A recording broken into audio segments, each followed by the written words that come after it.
Drôle d'époque, Françoise Degois. Bonjour Patrick. Oui, drôle d'époque avec ce que vous venez d'entendre. Puis tout est lié avec ce que je vais vous dire là, je pense. Vraiment. Alors, ce matin, Françoise, vous revenez sur une étude du Cevipof qui est assez vertigineuse, qui dit le désamour profond des Français pour la politique et ceux qui la font. Oui, alors Patrick, vous savez, le Cevipof, mais on l'explique à nos auditeurs, c'est le centre d'études de la vie politique de Sciences Po, et il fournit toujours des études intéressantes qui sortent du bruit habituel, vous savez, des sondages, intentions de vote, etc.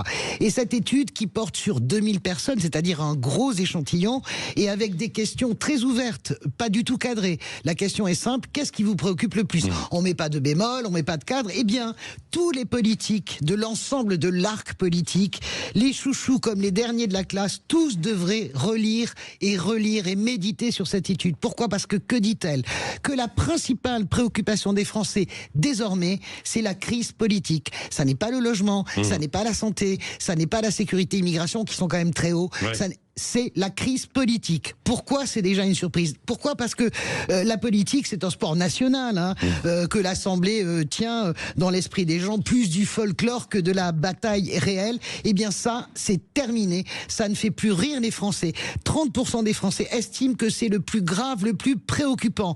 C'est probablement lié à la crise budgétaire, bien sûr, mais surtout à l'incapacité des élus à s'entendre, et plus profondément encore, et on va reboucler avec ce que vous disiez avec notre invité, à trouver des solutions pragmatique. Et bien sûr, la préoccupation qui est directement corrélée à cette angoisse politique, c'est le budget et la dette. Alors là, Patrick, on a un peu de recul, vous et moi maintenant.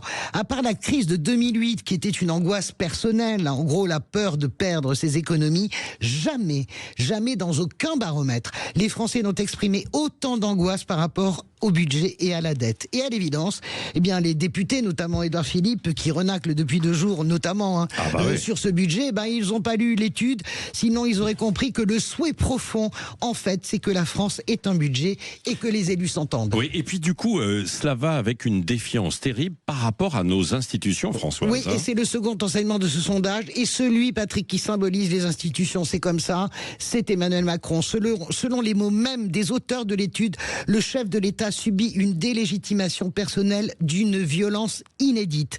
Alors il est vrai que c'est un peu facile de l'accuser de tous les maux, mais la réalité est implacable. En appuyant sur le bouton dissolution, eh bien Emmanuel Macron a non seulement plongé le pays dans une crise politique inédite, mais s'est plongé lui-même dans les affres de la détestation. Je pèse mes mots, c'est exactement ce qui ressort. La détestation personnel et symbolique. Il devient un véritable point de fixation, et les réactions épidermiques à son offensive sur les labels, par exemple, démontrent une seule vérité: les Français ne veulent plus qu'il s'approche de près ou de loin de la vie publique intérieure. En fait, les Français veulent tourner la page, finir son quinquennat sans lui, et lui, à l'évidence, ne veut pas être effacé. C'est comme ça que sont interprétées toutes ces velléités, en tout cas sur la scène nationale, et les Français lui disent non, occupe-toi de l'international et finis ton quinquennat. Bon, c'est aussi une remise en cause, pour terminer, de nos institutions, Françoise. Le tableau est sombre, les Français s'interrogent sur la Ve République, les piliers de notre République comme la justice, l'éducation nationale, puisque la température, et on le voit dans cette étude,